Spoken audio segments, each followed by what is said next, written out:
Well, there are many other issues around that, Kayla, and really, anyone who is holding such sensitive positions, I really don't envy them.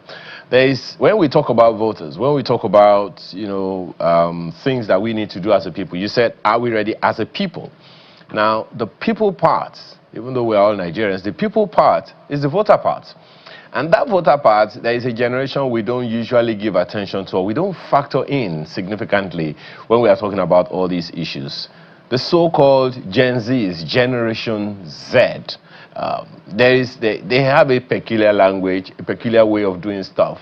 And to be honest, there is no governance-related things that we would think about substantially if we do not factor them in. They made a significant difference in the 2023 elections. They do that every election cycle. And those who were not 18 before 2027, if you turn 18 in January, you vote.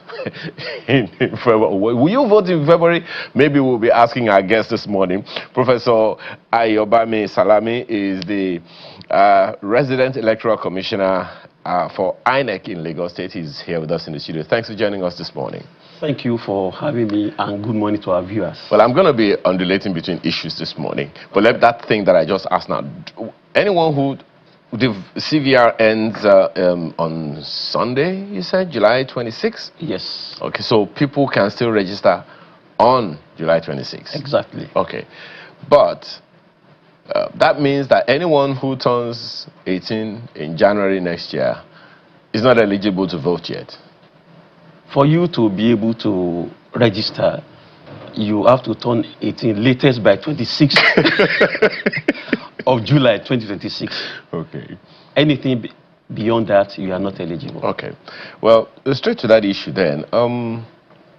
There are concerns. Maybe I should ask you, what are the concerns that INEC has had to deal with, particularly concerning this voter registration? We know that the stats is out there, in public domain, that Lagos and Kano are pretty much leading in terms of the continuous voter registration. But so what are the issues, challenges, what are the things that you can say about how we as a people have cooperated with INEC, so to speak, in that regard? Thank you very much. This CVR, this continuous voters registration, started in August last year, and we divided into 3 phases so that we can give people ample opportunity to be able to register those who are eligible. The first phase ended in September, the second phase ended in April, and then the third phase, what we are in now.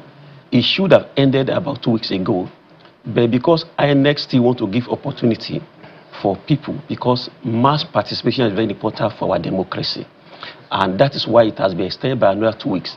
And initially, people were not really taking it serious, but along the line, it started picking up. And at the time, people were complaining that maybe they were not having enough time during the, so actually those who are working, the working class, that because of the time we open by 9 a.m. for the registration, and we close by 3, but if you're on the queue on an office by 3 o'clock, we still attend to you before you go. Now, the commissioner decided to now extend to weekends. Even now, we operate on weekends. So, Saturdays and Sundays to increase the accessibility. And recently, to ensure that we will make it more convenient and also improve the access, we have now introduced as a commission what is called the new continuous voters registration online. In which case, before now, you need to come to our office. You can do pre-registration in your comfort office on your smartphone or in your room, but you have to come to our office for biometric capturing. But now, you don't even need to come to our office. Anybody can sit down in the comfort of his home or office. Once you have a smartphone, Android, you go on our website, you download the new CVR app, and then you do everything, including biometric capturing, on your phone, on your smartphone. So all these things we will be doing to address the issues that people have been raising about the convenience, the accessibility, and the rest. I'm not very sure that many people are aware of this initiative of people being able to register, fully register in the comfort of their homes. When did the INEC evolve this initiative? See, What is happening that INEC is constantly thinking of how we can deploy technology to improve access and also to bring more convenience to people to be able to participate in the process. So this initiative started about a week ago. Specifically, it was deployed on the 15th of this month. And I can assure you that even in Lagos State, thousands of people have been making use of that opportunity to register online. Okay. So just to be clear, the name of the app is, what's the name of the app? INEC CVR. Okay. So it's not in my INEC official app? No, okay. Just, but you need to have Android smartphone to be able to download it. Okay. Well, let's just check it just to be sure. Yes. So you call it INEC CVR? Yes. Right? Okay. So the viewer can also check it out. Yes, they now. can check I it. see it. Yes. It's just titled, the name of the app is just titled INEC CVR. And we'll continue the conversation. So you said that thousands of people have been using it. Yes. Okay. Now, I can speak for Lagos State. I'm sure in Lagos State, thousands of people have been using it. But of course. But then, there are a number of other things that I think would be good for people to know. I asked what the challenges are that you may have encountered in this process.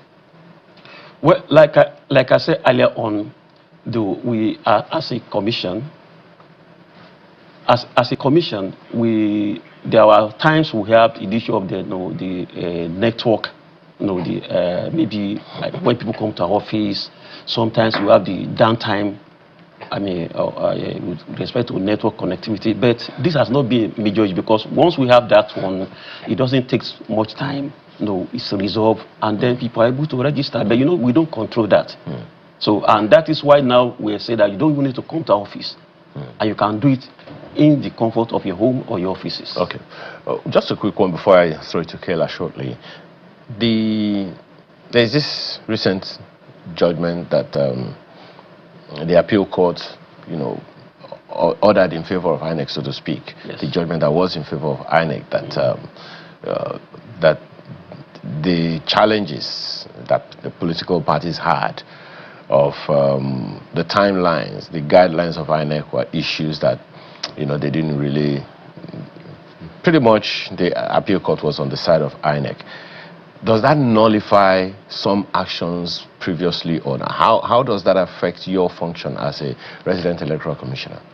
Well, you know that the commission is guided by three instruments: the Constitution of the Federal Republic of Nigeria, the Electoral Act, and our guidelines. And the guidelines of the commission is derived from these two instruments, the Constitution and the Electoral Act.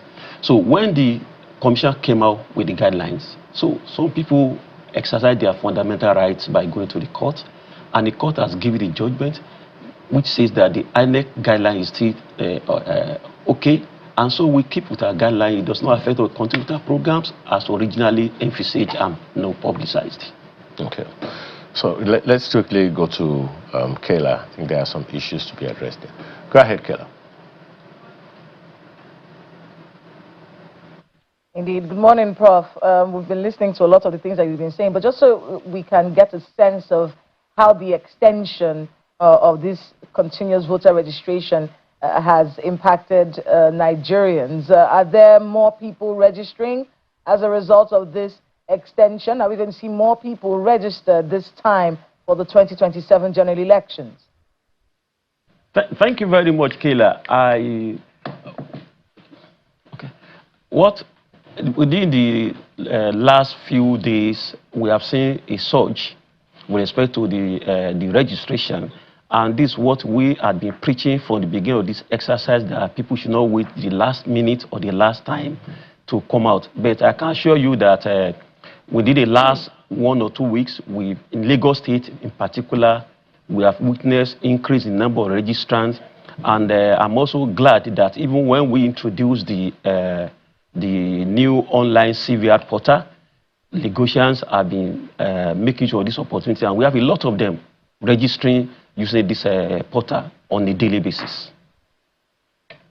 So let's move to other things. These cases in courts, almost every political party has some kind of case in court, and it's brought to question in the minds of Nigerians who will make it to the ballot, who will survive all these litigations.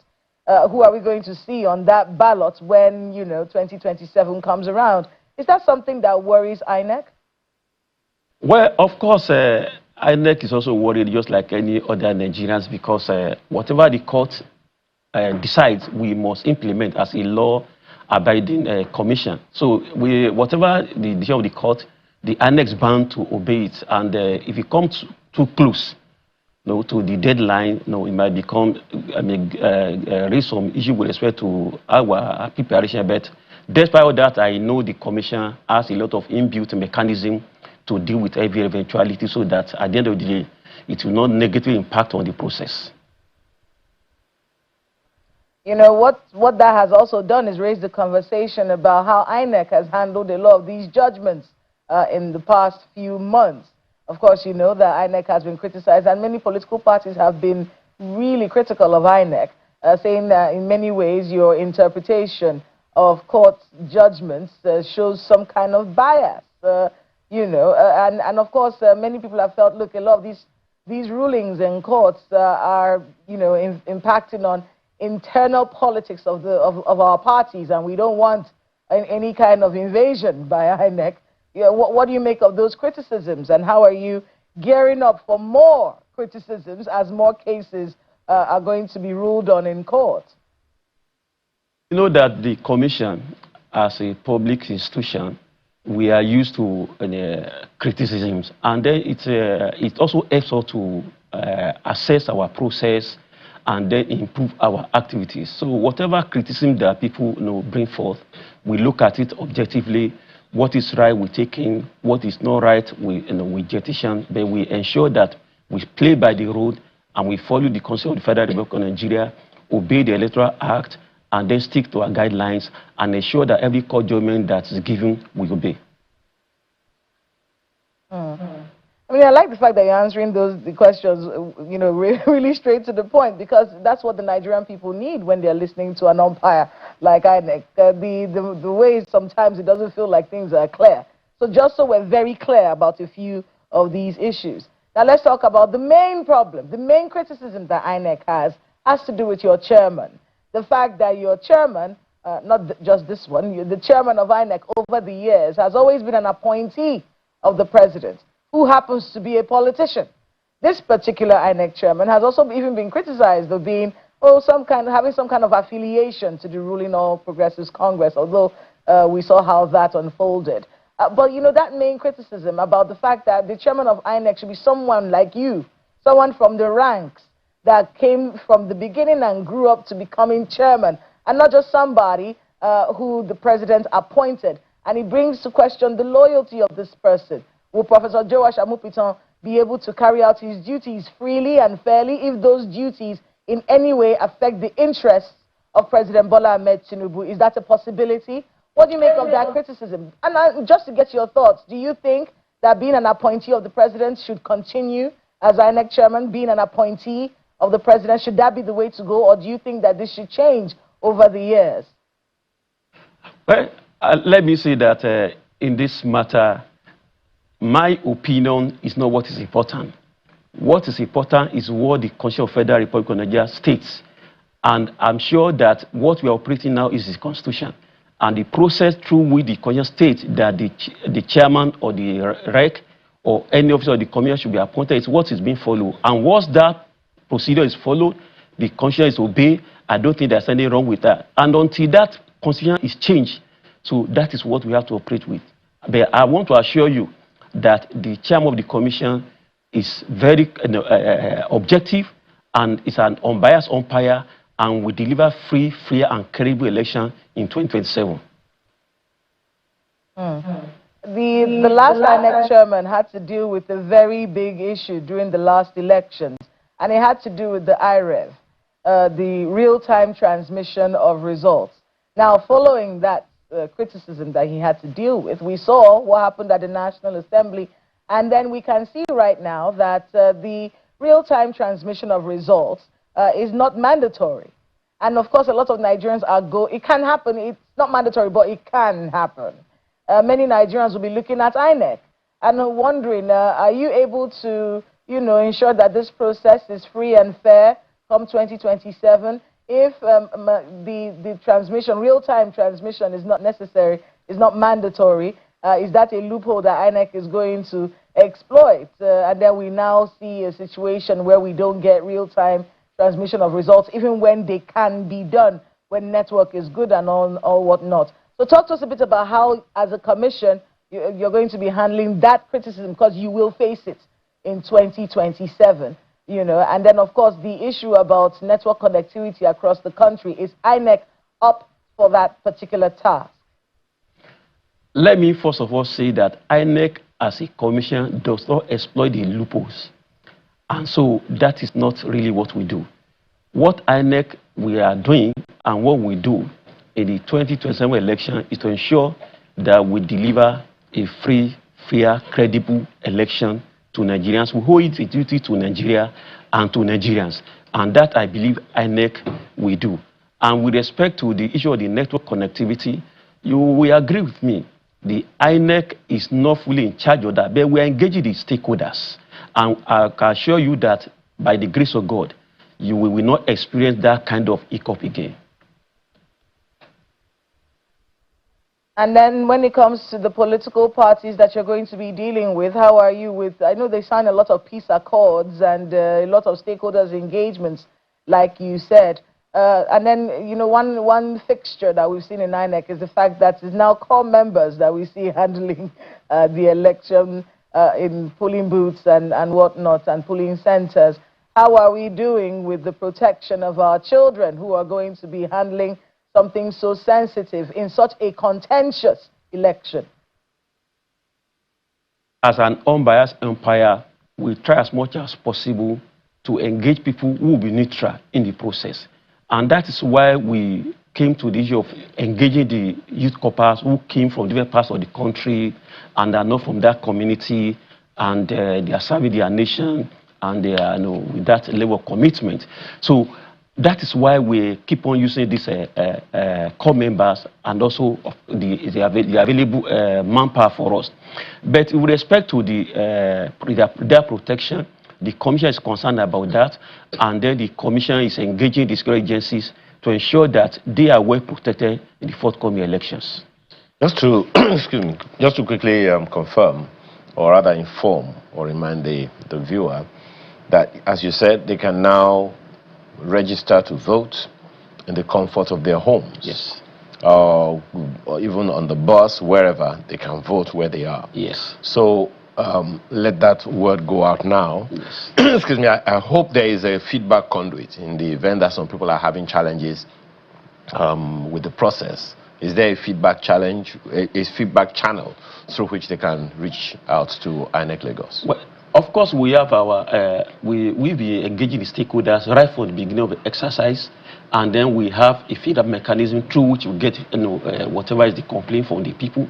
But one thing I need to say about this new CVR app is that you can only operate on the Android smartphone. Why? If you are only, if you are you using, will disenfranchise no. If you are using iPhone, you need to download Chrome. Oh, okay. If you download Chrome, you can use it. Okay. So I need to clarify. And NIN is mandatory. The moment you put in your name and then your date of birth, it will bring out your NIN details. If there's any discrepancy between what you put on the portal and then your NIN details, it won't allow you to proceed. Because this is done to ensure that we validate the identity of every person and ensure that we do not have multiple registration. So just to be clear, those who cannot use the phone, the device, the app, yes, on any other device other than Android, you can have to download use Chrome. Yes, you have to download. So Chrome. It's a web app on Chrome. Yes. So yes. they go to see Google Google Play Store. Yes, I know. Yeah. So they have to go to cvr.inecnigeria.org. If you just download the app from the app, you go to register. To the registration. Yes, just download the app straight. Okay. All right. Now, to one or two other issues. There is an advocacy out there. Will INEC allow registered voters who do not have PVCs to vote? But you know that the issue of the PVC is governed, like I said, by the Electoral Act. INEC cannot go outside what the Electoral Act prescribes. And then there's now the issue of this downloadable PVC. So except there's anything changes, it is what the Act stipulates that INEC will stick to. But if it is downloadable, isn't it the same? Yeah, that's what I'm saying. Once you have it, then you can come. Okay, so people can download their PVCs? That is what will happen before the next election. That's before 2027? Yes. People who do not have their physical cards, yes, they can download their PVCs? That is what is okay. All right, we'll come to that one. Now, there's another vexed issue of voter awareness. Voting or registering to vote is just one of the activities in the electoral process. Yes. People have lost faith a lot in the electoral process because a good number of people, I mean, have believed for years that their votes will not count.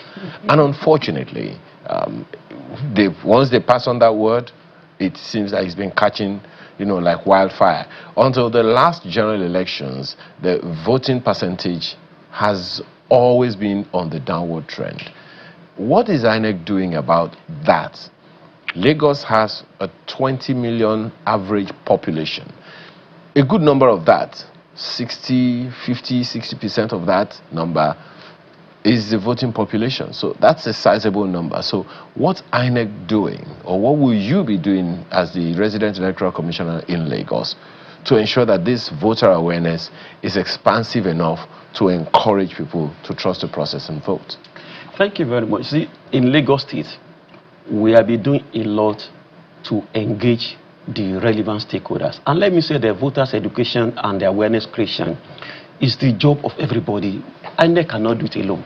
And that's why we have been engaging the civil society organizations, we have been engaging market women, we have been engaging political actors, we have been engaging PWD and different sectors of the society to educate the public that all of us will need to participate in this process. Let me say this. I want to please charge all Lagosians not to catch this flow of saying vote doesn't count. To me, it's my opinion, it's a barren argument, and I will tell you why. Will you buy what does not count? If vote does not count, why are we talking about vote buying epidemic? If vote does not count, how did some people, so to say, in quote, who will be regarded as unknown quantities, made it to the legislative chambers? If vote did not count, how come some incumbents lost election? So if we are saying that it's just a way of playing, ensuring that the minority continues to decide for the majority, mass participation is the answer to the issue of credibility of the election. And if people are having this mindset, it will discourage them. They will not participate, and then the minority will going to rule the majority. Okay. So if everybody comes out to vote, for instance, we have about 90 million voters, over 90 million voters in Nigeria. Let's say 60 to 70 or 80 million Nigerians come to vote. How many votes will you buy? You are talking of rigging. If there's mass participation, how will you rig? So this idea saying vote does not count is actually is counterproductive and self-defeatist. So, and I will encourage Nigerians not to buy into that. Okay, give us an assurance. Will the voters' vote count in 2027? I want to assure you, with all my chest out, that the voters' vote, the vote will be counted and we count. Okay. Just one quick one before we go. Section 77 of the new act mandates that all political parties must maintain a comprehensive digital register of their members, and they have to be submitted to INEC no later than 21 days before any party primaries or congresses. How are you preparing for that? Like I told you, INEC as a commission, we obey every line and every sentence of the Electoral Act. So we are fully prepared to ensure that we are in full compliance. Okay. We have to thank you very much for being here this morning. Professor Ayobami Salami is the resident electoral commissioner for INEC in Lagos State. We appreciate your time again, and thank you. Wish you all Pleasure the to be best. here. Yeah. When we return, there's a saga that's been on the burner for a bit. We'll talk about that and a little more when we return.